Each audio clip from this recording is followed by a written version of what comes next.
Action.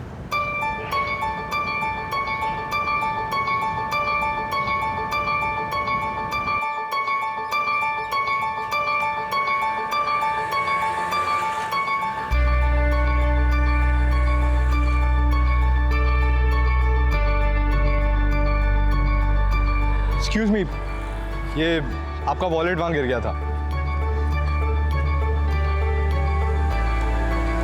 Uncle, माँ के operation के ना 10,000 रुपये चाहिए, कहीं से अरेंज करा दो। माँ का ऑपरेशन नहीं हुआ तो माँ मर जाएगी। अरे वाह रोहित, बहुत कमाल का वीडियो बनाया है। Thank you. वैसे कुछ तो बात जरूर है तुममें, तभी तो तुम्हारे सोशल मीडिया में लाखों में फॉलोअर्स हैं। ऐसी ही इंस्पिरेशनल वीडियोस बनाकर टिंग टोंग का स्टार बनाऊं मैं ना इसको अभी ऐप पर डाल देता हूँ तो ये कल तक वायरल भी हो जाएगी। और उस पे पहला लाइक और कमेंट मेरा ही होगा। अच्छा, मैं निकलता हूँ, फिर मैं बाद में आता हूँ। बाय, मैं निकलता हूँ। अच्छा ठीक है।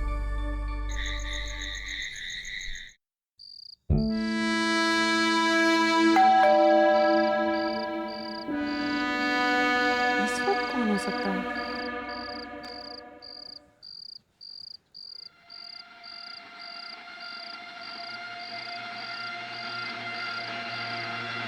कौन है?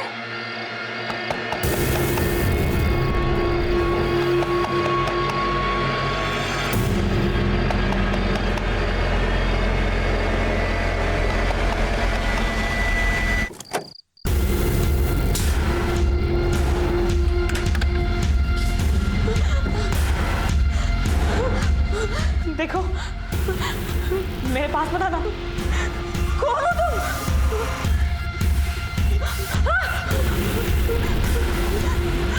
प्लीज छोड़ दो मुझे, प्लीज मुझे छोड़ दो।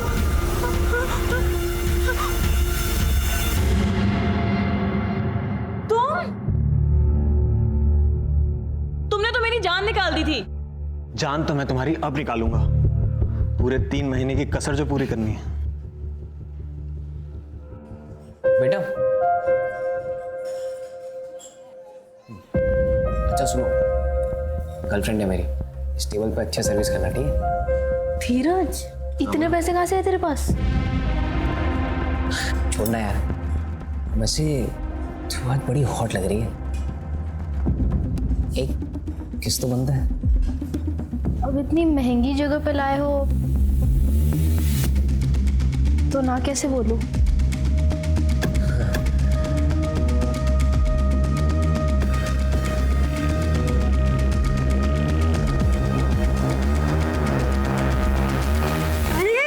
बस सारी कसर तुम्हें आज ही पूरी करनी है क्या? थोड़ा रेस्ट भी कर लो। अच्छा, तुम्हारे लिए कुछ खाना बनाऊं? क्या खाओगे तुम?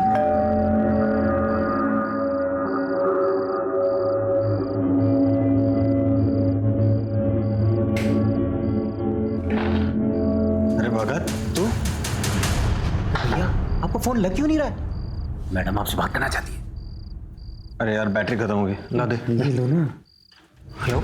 क्या बात है, जब से बीवी के पास गए हैं हमें भूलने लगे हैं। अरे तुम्हें भूल सकता हूँ क्या? तुम तो मेरी जान हो। अच्छा विवेक, अब जब नोएडा पहुंच ही गए हो तो अपने यूपी, दिल्ली, हरियाणा के सारे काम निपटा लो और फिर आ जाओ यहाँ अपनी जन्नत गोवा में पूरे 2 महीने के लिए। क्या कहते हो? तुम्हारा आदेश सर आंखों पे। Bye, good night, love you.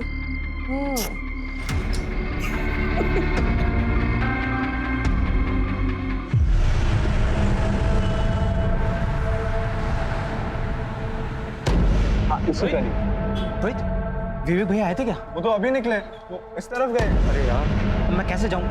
उनका फोन भी नहीं लग रहा। मेरी बाइक ले जाओ ना, हेलमेट भी है उस पे। ये लो चाबी।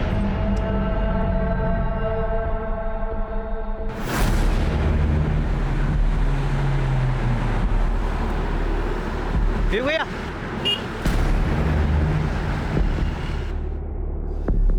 क्या हुआ भगत? भैया, ठाकुर अभी अभी निकला है।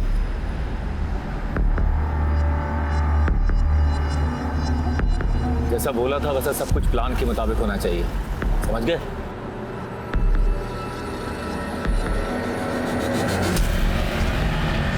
मदन का बोला उसको आगे मोड़ पे खड़ा है।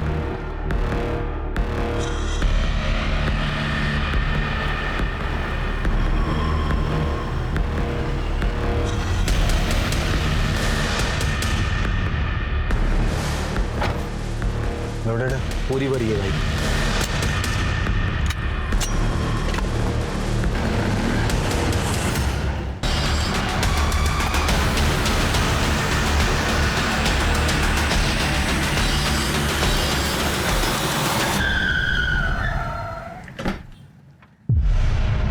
बाहर निकल, बाहर निकल। चल हाथ ऊपर कर। कोई बात कर रहे हैं ना? हाथ ऊपर।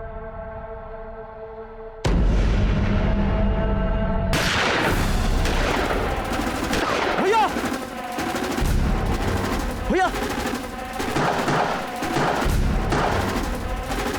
भैया, भैया। अरे चल, अरे पहुंचाएंगे, चल, छट छट।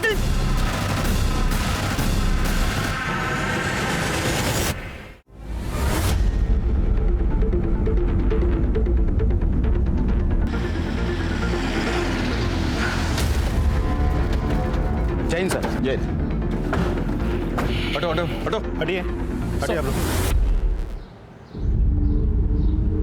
जैन सर। जैन। सर सामने कुछ लोग एक दूसरे पर गोलियां चला रहे थे। मैं यहाँ ड्यूटी पर था, उनको रोकने के लिए मुझे भी फायर करना पड़ा। भैया,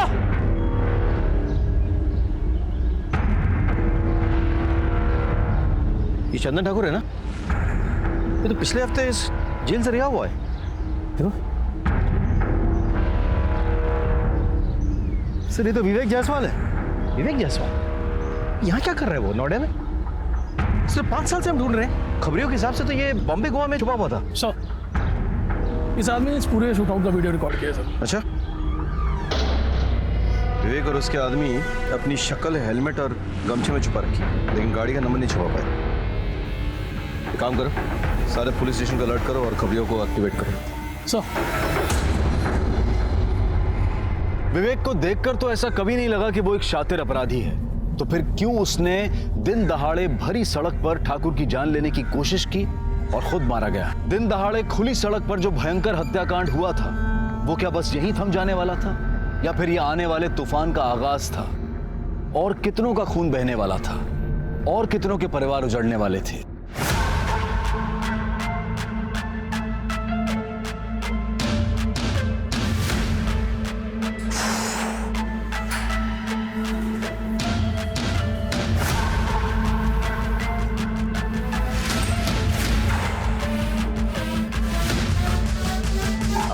Rohit,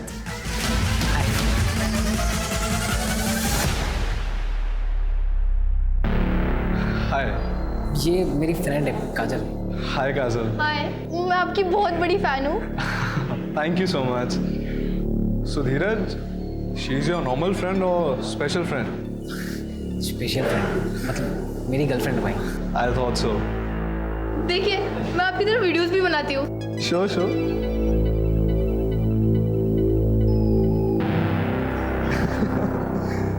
Good, good.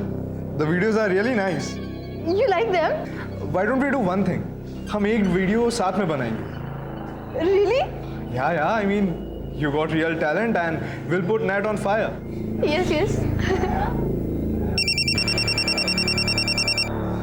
Just a second. Hey, hi.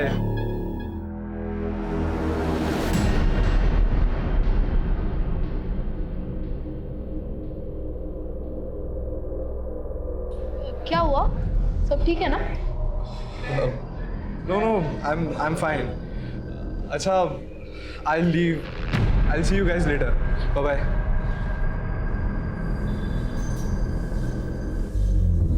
Sir लगता है फिर से गैंग वॉर शुरू हो गया।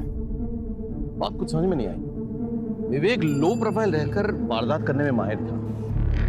अगर उसे चंदन को मारना ही होता तो इस तरह से खुलेआम पब्लिकली सबके सामने क्यों? मतलब वो किसी सुनसान जगह में चुपचाप करता, ऐसे तो कुछ तो गड़बड़ है। हाँ, एक काम करो, विवेक का फोन चेक करो। हाँ, पता करो कि उसकी किससे बातचीत हो रही थी, किसके साथ उठना बैठना था, आजकल रह कहाँ रहा था। वो 5 साल से गायब था, वो अभी कहाँ रह रहा था वो? शायद वहां पे कुछ सुराग मिल जाए। तब तक मैं उनके बाप से मिल के आता हूँ। सर इन लोगों का बाप कौन है? सरताज।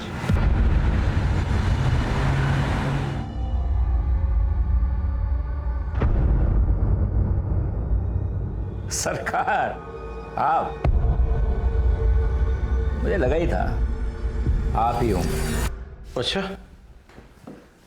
भविष्यवाणी करने की दुकान खोल रखी है क्या? नोएडा में इतना बड़ा कांड हो गया, मुझसे मिलने तो आना ही पड़ेगा ना। मतलब खबर थी, यानी कि कांड तुमने करवाया? देखो सर, इस कांड में मेरा कोई हाथ नहीं है। ये चंदन ठाकुर और विवेक जायसवाल मेरे साथ ही काम करते थे, लेकिन 2 साल पहले ठाकुर ने अपना खुद का काम शुरू कर दिया और जो काम मैंने विवेक को सौंप रखा था उसके धंधे में भी हाथ डाला। फिर दोनों दुश्मन हो गए। बस इससे ज्यादा मुझे कुछ नहीं पता। 24 घंटे की मोहलत देता हूं, तफसील से सारी जानकारी चाहिए मुझे। 24 घंटे।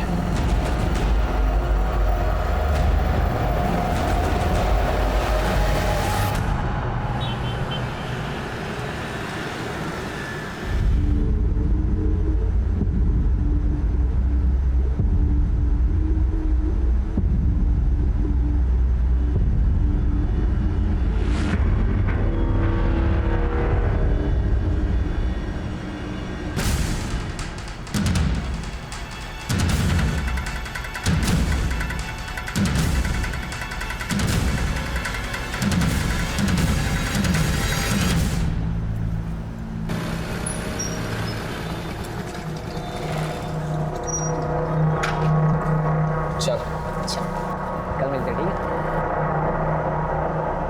ये यहाँ क्या छुपा रहा है? कोई सरप्राइज है? ये कुछ नहीं। तू मेरा अलावा किसी और से डेट कर रहा है ना? उसी के लिए लेना है गिफ्ट? तू पागल हो गई है क्या? तो दिक्कत क्या है? दिखा ना। काजल, मैंने कहा ना ऐसा कुछ नहीं है मेरे पास।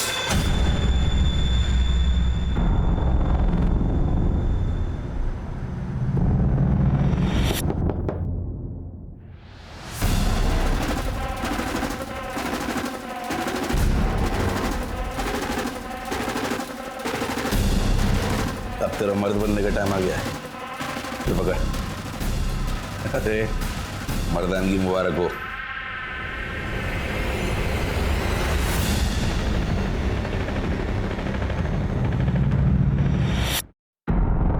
क्या है?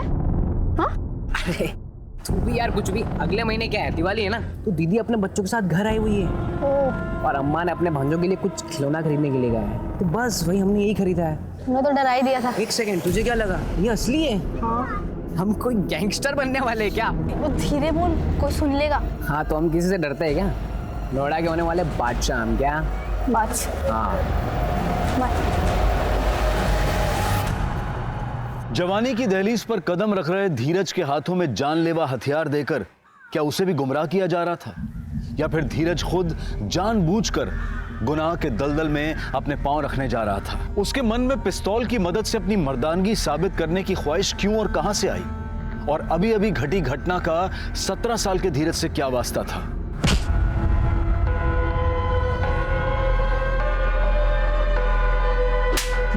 भाई मुझे माफ कर दो भाई, दोबारा मैं नहीं करूंगा भाई, मुझे माफ। भाई मैं दोबारा नहीं करूंगा भाई, प्लीज भाई, प्लीज भाई।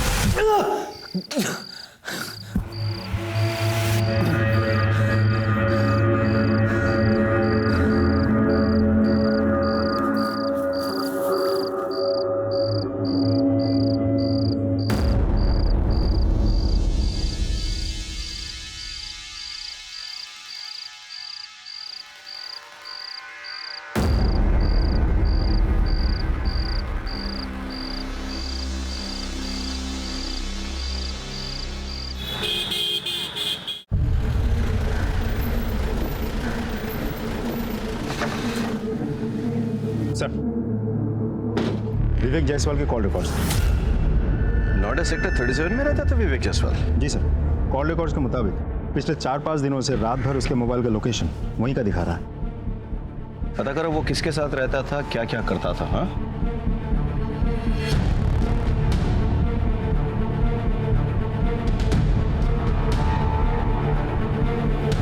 इस घर में जो आदमी रहता था उसके साथ कोई और भी रहता था? हाँ साहब, उनकी बीवी रहती थी, उनसे ज़्यादा बातचीत नहीं थी हमारी। और दोनों के अलावा किसी और के भी आना जाना था? हाँ साहब, एक आदमी आता था। एक दिन मैं मार्केट जा रही थी तो उस आदमी के साथ में जाता हुआ मैंने देखा।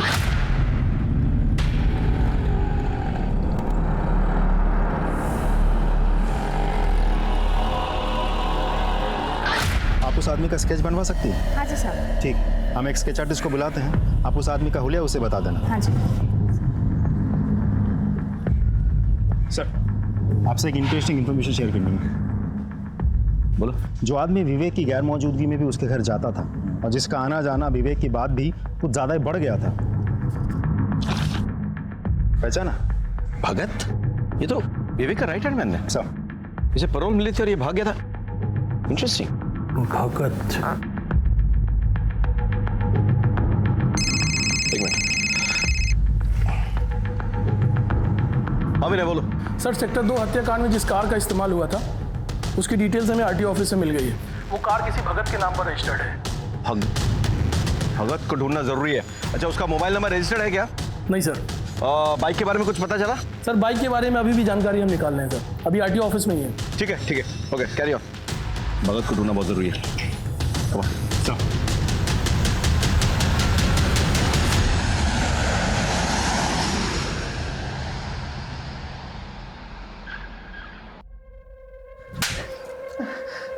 ये सब हुआ कैसे और तू कहां मर गया था तब? माफ कर दे दीदी। देख भगत, माफी तुझे सिर्फ तब मिलेगी जब ये पूरे का पूरा केस बिना सबूत के सॉर्ट आउट हो जाएगा। और ये दूसरा थप्पड़ इसलिए ताकि तुझे याद रहे कि ये पूरा मैटर फटाफट रफा दफा करना है, वरना तेरी खैर नहीं, समझा तू? चल निकल यहां से, माफी का बच्चा। मैं गोवा रिटर्न जा रही हूँ, एक फ्लाइट की टिकट कराओ फटाफट। सर, सेक्टर 2 हत्याकांड में जिस बाइक का इस्तेमाल हुआ था उसकी डिटेल्स मिल गई है। एक मुकेश नाम का बंदा है सर, बाइक उसी के नाम रजिस्टर्ड है। मुकेश को बाहर बिठा कर रखा है। भेजिए उनको। सर।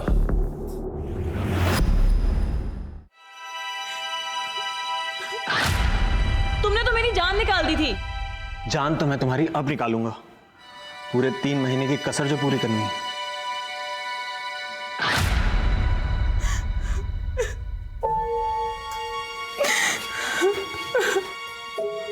भाभी, खाना खा लीजिए भाभी। अरे ऐसा कब तक चलता रहेगा? अगर ऐसे चलता रहा तो ये खूबसूरत चेहरा मुरझा जाएगा। अब किसके लिए अपनी खूबसूरती बचा कर रखूं? जिसके लिए सजती संवरती थी वो तो हमेशा के लिए छिन गया मेरे से। सर, ये मुकेश और ये सुरेश है सर, ये दोनों फोटो स्टेट की दुकान चलाते हैं। इन्हें सेक्टर 2 वाले हत्याकांड का वीडियो दिखा।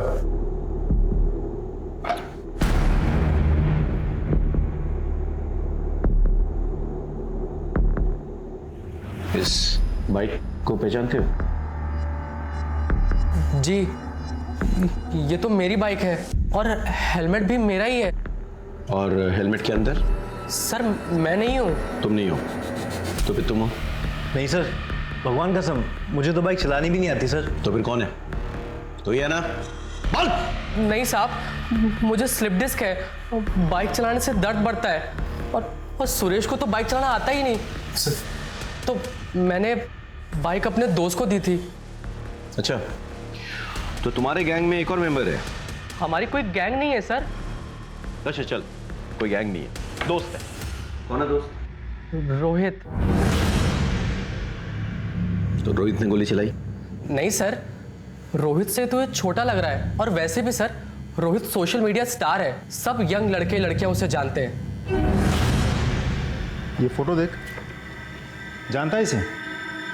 हाँ, ये तो हमारे शॉप पे आते थे फोटो स्टेट कराने। क्या बात है सर जी, आप कब आ गए? बस कुछ दिन पहले। कैसा हीरो? बस मस्त भैया, आपका आशीर्वाद है। मुकेश, ये ले, इसकी 3 कॉपी कर दे। तो इस नामचीन गैंगस्टर को जानते हो तुम? दोस्ती है तुम्हारी? नामचीन गैंगस्टर? नहीं सर, ये तो विवेक भैया हैं, ये तो बड़े शरीफ आदमी थे। इस शरीफ आदमी से तुम्हारी पहचान किसने करवाई? सर, रोहित ने मिलवाया था। रोहित कहाँ पे है? नहीं पता सर। सर, मैं फोन करता हूँ। स्पीकर पे डाल। जी sir. The number you are trying to call is currently switched off. Please try again later. दोनों को बिठा के रखो और रोहित का पता लगा। धीरज, मैंने तुझे जो घोड़ा दिया था ना, अब उसका इस्तेमाल करने का वक्त आ गया है। ये दोनों मेरे आदमी हैं, दीपक सपरू, ये तेरे साथ जाएंगे तेरा जिगरा देखने के लिए। जी भैया। सर, और उसके सेक्टर 2 हत्याकांड में सर जिस बाइक का इस्तेमाल हुआ था वो बाइक गोल मंदिर के पीछे एक दुकान है उसके सामने से मिल गई है। ये उस दुकान की सीसीटीवी फुटेज है सर।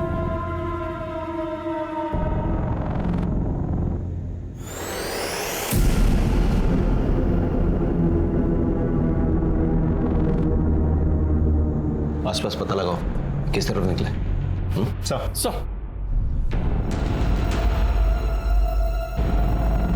सुनिए जरा, इस आदमी को देखा है? हाँ सर, ये आदमी यहाँ पर आया था, मुझे लेके वहाँ से एक बंगलों में गया, वहाँ से एक मैडम लिए, सेक्टर नंबर 10 में लोग को छोड़ा नहीं। तुम्हें इतना सब कुछ कैसे याद है? सर वो मैडम बहुत रो रही थी, इसीलिए मुझे याद है। अभिषेक,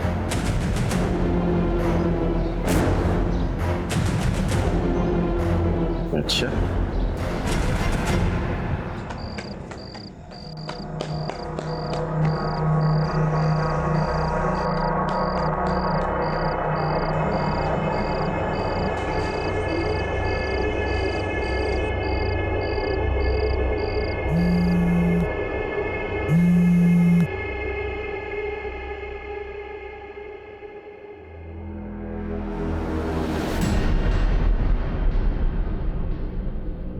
hello, okay okay, no problem, मैं अभी आती हूँ। हाँ,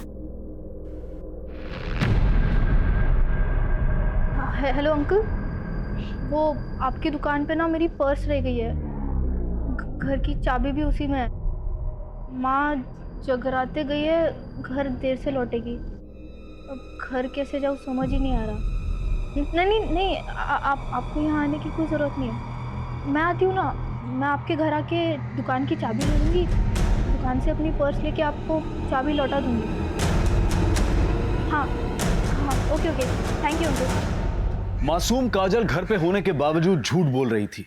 क्या वो इस केस से जुड़ी किसी बात को छुपा रही थी या किसी नए अपराध का खुद शिकार बन रही थी? मामला दिन ब दिन बिगड़ता जा रहा था।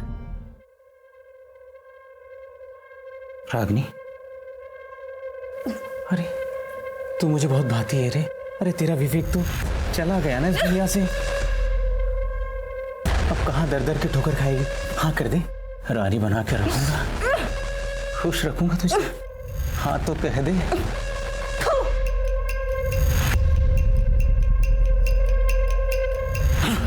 सारा मूड खराब कर दिया।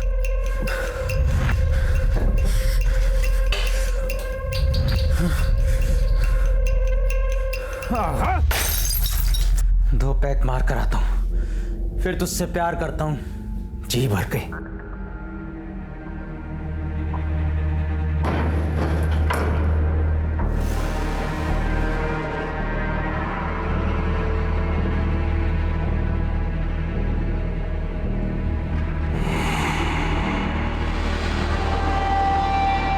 काजल कितने सारे मिस कॉल्स।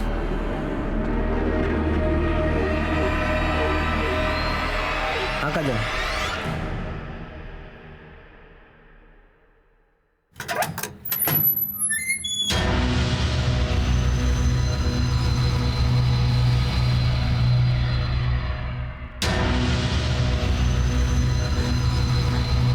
मेरे पास मत आना, वरना मैं अपनी जान ले लूंगी। चलो खोलो।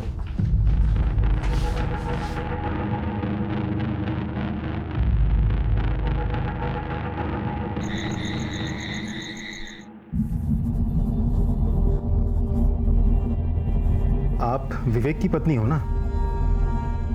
जी। किसने बांध के रखा था आपको ऐसे यहाँ? भगत ने। विवेक के मर्डर के बाद मैं बहुत घबरा गई थी। भगत मुझे बहला फुसला कर यहाँ लाया और मेरे साथ जबरदस्ती करने लगा। अरे आपके चाहने वाले अभी भी बहुत हैं, मैं हूं ना। जब मैंने उसे रोका तो उसने मुझे यहाँ बांध के रख दिया। आप चंदन ठाकुर को जानती हैं? जी। चंदन ठाकुर और विवेक के बीच में क्या दुश्मनी थी? चंदन ठाकुर एक बार हमारे घर आया था। विवेक, ये जाओ उधर। विवेक, कौन है आप लोग? अरे बाहर निकल। ये घर में कैसे घुसा है? बाहर निकलिए, चलिए बाहर निकलिए। विवेक कहाँ है? आप लोग पहले घर से बाहर निकलिए। कैसे जितना पूछ रहे उतना जवाब दे। विवेक कहाँ है? वो इस वक्त घर पे नहीं है, आप लोग घर से बाहर निकलिए फौरन। विवेक के साथ फेरे क्या पड़े? बहुत जुबान चलने लगी तेरी। हाँ? देखो, अपनी औकात में रह, समझी? बदतमीजी से बात मत करो मुझसे। बदतमीजी?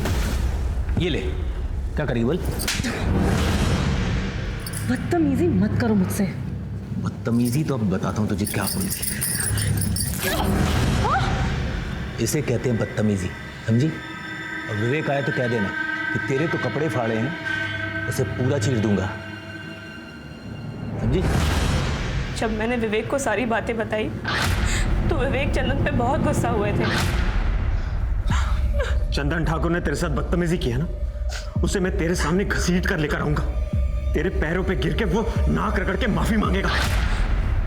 विवेक मुझसे बहुत प्यार करते थे। वो तो बस यही चाहते थे कि चंदन को मेरे सामने लेकर आए।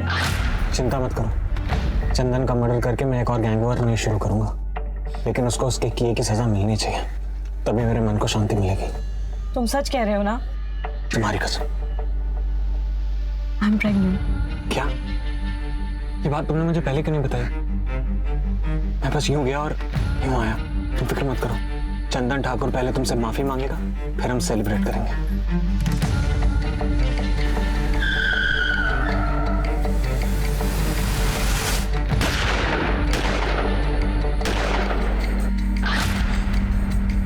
वो मेरी और हमारे होने वाले बच्चे की झूठी कसम कभी भी नहीं खा सकते। अच्छा, भगत का नंबर तो होगा आपके पास? हाँ सर, पर भगत ने अपना और मेरा फोन और सिम दोनों ही डिस्ट्रॉय कर दिया विवेक के मर्डर के बाद। विवेक चंदन को नहीं मारना चाहता था। विवेक ने हवा में फायर किया, करेक्ट? लेकिन विवेक को गोली लगी। भैया! गोली किसने लगाई? हमारे पेट्रोलिंग कांस्टेबल। फिर ये दूसरा बंदा है, इसने चंदन को गोली मार दी और उसके बाद ये विवेक को यहाँ से लेके जाने की कोशिश कर रहा था, लेकिन भगत ने आके इसके कान में कुछ फुसफुसाया। पता नहीं क्या था, शायद ये कहा कि विवेक मर चुका है, लेट्स एस्केप। जो भी है, कुछ गड़बड़ है, समझ रहे हो? इस कांस्टेबल से बात करनी होगी और भगत का पता लगाना होगा, क्योंकि वो जानता है कि ये बंदा। सर, एक इंफॉर्मेशन मिली है सर। रोहित ने अपना फोन थोड़ी देर के लिए स्विच ऑन करके किसी काजल नाम की लड़की को फोन किया और उसके बाद से उसका मोबाइल स्विच ऑफ हो गया। कहाँ रहती है काजल? रोहित तो सोशल मीडिया स्टार है। Hey, hi fam, this is your Rohit and today we are going to perform bench press. ये भाई कम ऑन। आइडल है वो मेरा। हम लोग साथ में वीडियो भी बनाने वाले थे। हम एक वीडियो साथ में बनाएंगे। उसका कॉल आया था मुझे, कह रहा था कि गलती से किसी रसूख वाले का वीडियो बना लिया उसने और वो लोग उसके पीछे पड़े हैं, तो एक रात के लिए छुपने की जगह चाहिए थी उसे, तो मैंने उसे अपनी अंकल की दुकान पर छुपा दिया।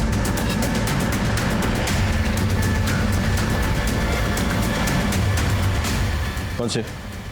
ये दुकान है। शटर खोलो।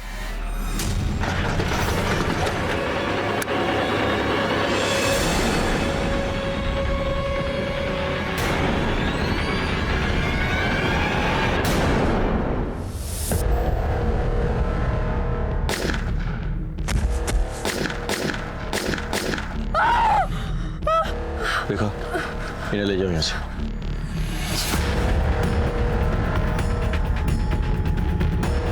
आठ गोली दागी गई है, बहुत बेरहमी से मारा है। केस तो उलझ गया अभिषेक। बॉडी पोस्टमार्टम के लिए भेजो और सारे एविडेंसेस कलेक्ट करो।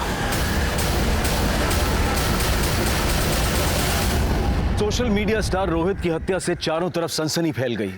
डरे सहमे शहर में मानो आतंक फैल गया। नोएडा में सेक्टर 2 हत्याकांड के बाद टिंग टोंग स्टार रोहित की गोली मार के हत्या। कहीं इस हत्याकांड के तार सेक्टर 2 हत्याकांड से जुड़े हुए तो नहीं है?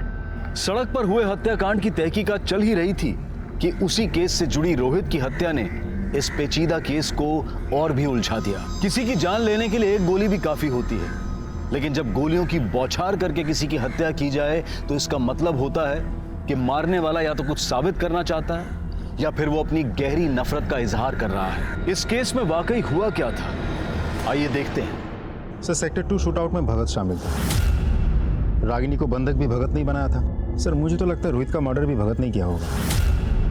भगत क्यों रोहित को मारना चाहेगा? सर, भगत रोहित की बाइक लेके गया था। मेरी बाइक ले जाओ ना, हेलमेट भी है उस पे। ये लो चाबी। तो हो सकता है रोहित के पास भगत के बारे में कुछ ज्यादा ही जानकारी थी, जो आगे चल के भगत के लिए खतरनाक साबित हो सकता था। भगत वैसे भी हमसे भाग ही रहा था, हमारे रडार पे था वो।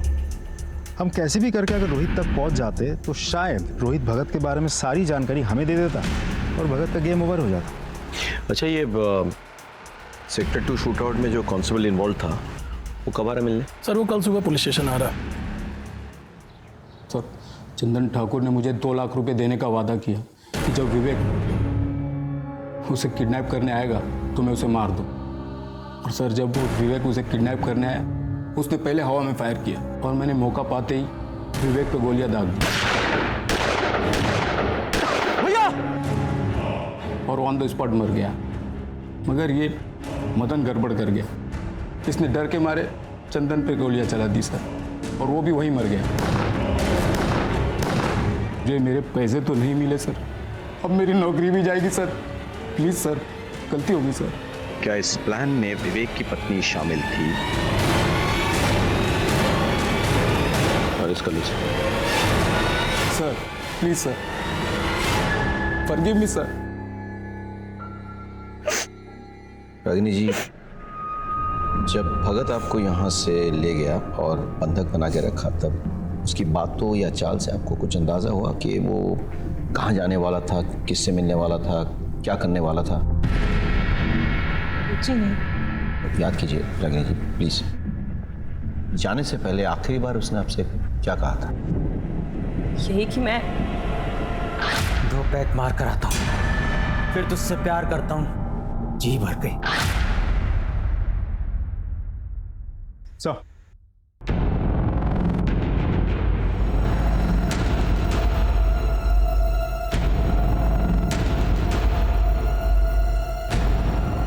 इस आदमी को देखा है? हाँ सर, आया था 1-2 दिन पहले। सर, जब लास्ट टाइम आया था तो पैग मारा और फिर यहाँ से चला गया। फिर वापस सर आया तो बोला कि मोबाइल मेरा खो गया है, अर्जेंट कॉल करनी है। फिर मेरे ही सर मोबाइल से कॉल किया और एक गाड़ी आई, फिर उसमें बैठ कर चला गया। कौन सा नंबर पे फ़ोन किया था? और एक्चुअली क्या है कि नंबर तो बहुत आते रहते हैं, नंबर याद नहीं है। ध्यान से देखिए, क्या पता नंबर मिल जाए। तो सॉरी, डिलीट हो गया था। कोई बात नहीं, मुझे आपका नंबर मिल सकता है? Sure sir. Hello, sub inspector Abhishek Tripathi बोल रहा हूँ। मैं आपको एक नंबर भेज रहा हूँ, उस नंबर के पिछले 1 हफ्ते की कॉल डिटेल्स चाहिए मुझे। सर, बार मैनेजर की कॉल रिकॉर्ड्स आ गई है। भगत ने उसके नंबर से जिस नंबर पर कॉल किया था, वो नंबर किसी मनोज शास्त्री के नाम पर रजिस्टर्ड है। मनोज शास्त्री? सर, ये नंबर आपका है? जी सर, ये नंबर मेरे नाम पे है, पर मेरे पास नहीं है। तो फिर किसके पास है? दरअसल वो फोन नंबर मैंने अपने बड़े भाई को दिया है। बड़े भाई? कौन बड़े भाई?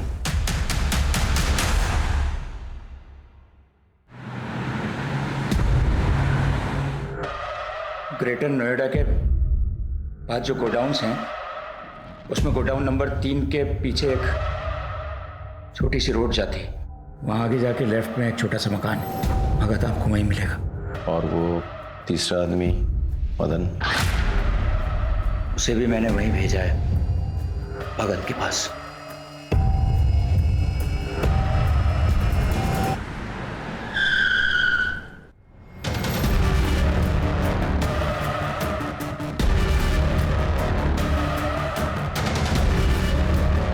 भगत, पुलिस! सर, वो रहे। विभाग! रुक रुक रुक रुक रुक।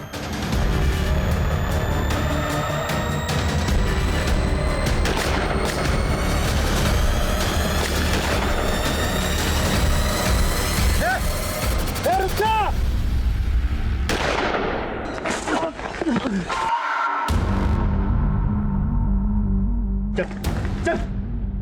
किया ऐसा? ऐसा क्यों किया तूने? बोल बोल, क्यों किया तूने ऐसा? बताता हूँ साहब। ठाकुर ने मुझे अपनी तरफ मिला लिया था। विवेक भैया की गर्लफ्रेंड नंदिता मैडम को भी मैंने इस प्लान में शामिल कर लिया था। उनके कहने पर ही विवेक भैया गोवा से नोएडा अपनी पत्नी से मिलने आए और हमने ठाकुर को किडनैप करने का प्लान बनाया। ठाकुर को किडनैप करके माफी मंगवाना हमारा मकसद नहीं था साहब। हम तो चाहते थे कि इस गहमा गहमी में विवेक भैया फंस जाएं और हम कांस्टेबल असद के हाथों उन्हें मरवा दें। लेकिन मदन ने ठाकुर को मार दिया। हमारा प्लान फेल हो गया साहब। कहाँ मिलेगी नंदिता? नंदिता कहाँ मिलेगी? गोवा में आराम भोली बीच के पास। गोवा पुलिस से कांटेक्ट करो, नंदिता को अरेस्ट करने का इंतजाम करो। सब अब बताओ, रोहित को क्यों मारा? नहीं साहब, मैंने रोहित को नहीं मारा। मैं रोहित को क्यों मारूंगा साहब? अभी भी छिपा रहा है? हाँ, और पिटेगा? बोल, रोहित को क्यों मारा, कैसे मारा, किसकी मदद से मारा, बोल। साहब आपको सब कुछ तो बताते हैं। अगर मैं रोहित को मारता तो वो भी बता देता ना साहब। भगवान का मैंने रोहित को नहीं मारा साहब। क्या इस प्लान में विवेक की पत्नी शामिल थी? नहीं सर, वो तो सीधी सादी औरत है।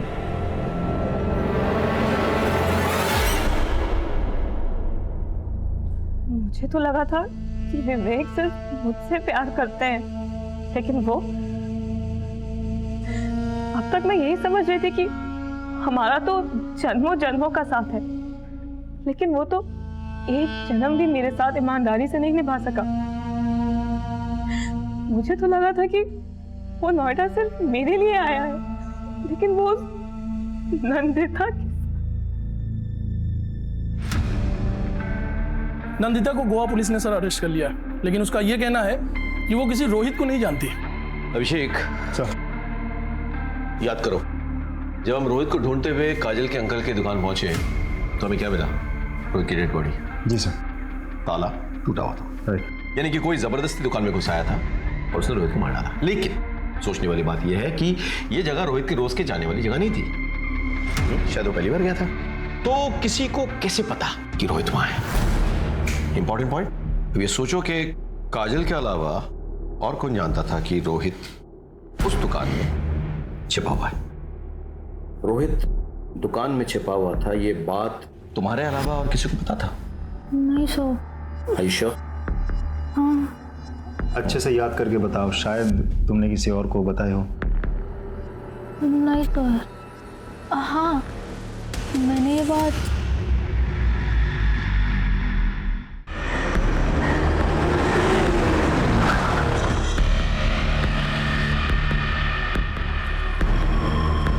धीरज, तुमसे कुछ पूछताछ करनी है हमें। काजल,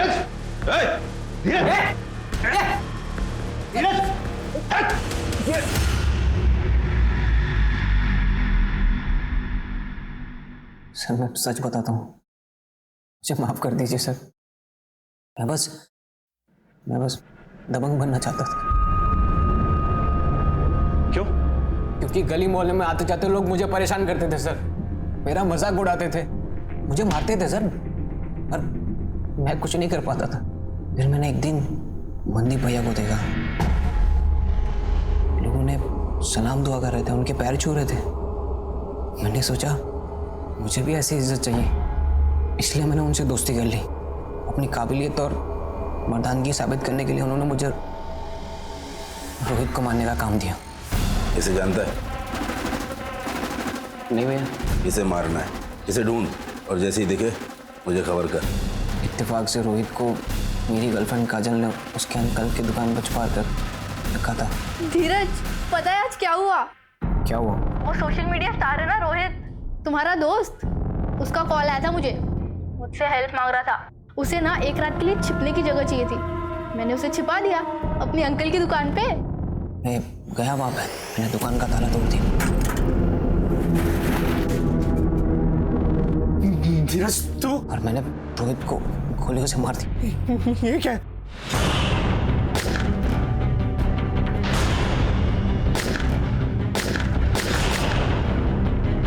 सर मैंने बहुत सारी गोलियां चलाई वहां पे ताकि मंदी भैया को लगे कि मैं काम को पूरा करने के बाद भी उस पर लगा रहता हूँ।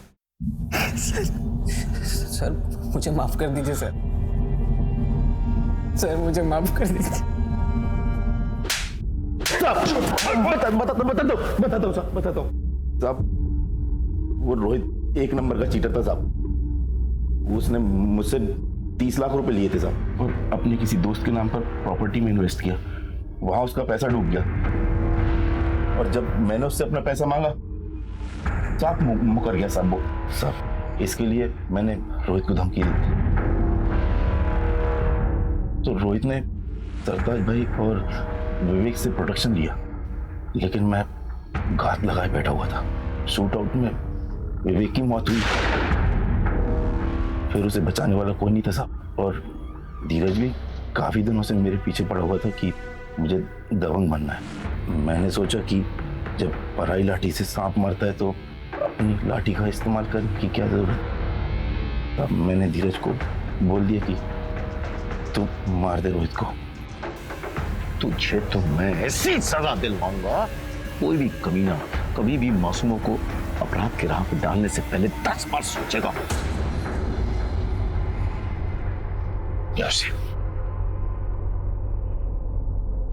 आमतौर पर आपराधिक जीवन की शुरुआत कच्ची उम्र में होती है। फिल्मों और दूसरे माध्यमों में जिस तरह से दबंग, डॉन्स और गैंगस्टर्स को ग्लैमरस रूप में परोसा जाता है, उसका गहरा असर कच्ची उम्र के बच्चों पर पड़ता है। धीरज के साथ भी यही हुआ था। काश उसकी मां अपने लाडले की चाल ढाल में आए बदलाव को समझकर उसे रोक पाती, तो आज धीरज गुनहगार नहीं बनता। वहीं दूसरी तरफ सोशल मीडिया स्टार रोहित ने पहले तो पेशेवर अपराधियों से 30 लाख रुपए लिए, और जब उसे लौटाने का मौका आया तो उसने एक दूसरे बड़े डॉन से लेनदारों के खिलाफ प्रोटेक्शन ले लिया। बिना ये सोचे समझे कि ये गैंगस्टर्स और ये सो कॉल्ड डॉन्स जब खुद अपने आप को हमेशा के लिए कानून से नहीं बचा कर रख सकते हैं, तो किसी और की सुरक्षा क्या करेंगे। और अंत में वही हुआ। रोहित, धीरज और मनदीप के गुंडों की गोलियों का निशाना बना। अपने घरों में अपने बच्चों की संगत पर नजर रखें, उनके चाल चलन में आ रहे बदलाव को अनदेखा ना करें, और अपने घर में, अपने समाज में ऐसा वातावरण बनाएं कि इनकी अगली पीढ़ी के आदर्श वाकई में आदर्श व्यक्ति। अब मैं अनूप सोनी आपसे विदा लेता हूं। फिर मुलाकात होगी क्राइम पेट्रोल सतर्क के ब्लैक हेडलाइंस अध्याय में एक और नए केस के साथ। और याद रखें, क्राइम और आपके बीच में सिर्फ इतना फर्क है कि आप कितने सतर्क हैं। सतर्क रहें, सुरक्षित रहें।